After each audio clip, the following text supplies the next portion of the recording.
तंगवाई report पीर बख्श ननारी सूबाई महोत्सव के हुक्म पर डिस्ट्रिक्ट अकाउंट्स ऑफिस कशमोर अटकंद कोर्ट में अवाम की फलाह बहबूद के लिए खुली कचहरी का इनेकाद किया गया,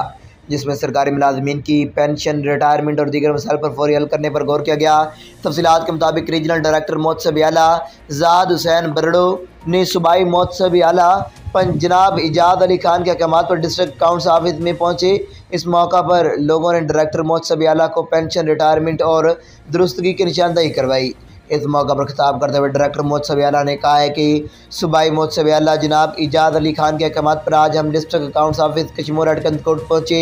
ताकि लोगों के मसाइल को इनके दरवाजे पर हल किया जा सके। इस मौका पर काशिफ ज़ियाद सोमरू, असिस्टेंट रजिस्ट्रार मोहम्मद इमरान सोमरू और सूबाई महोत्सव chief district accounts officer Sarfaraz Awan और additional district accounts officer Madar Ali Maksi, accounts Ahmed Ali Shaikh और अकाउंट्स ऑफिसर मौजूद थे।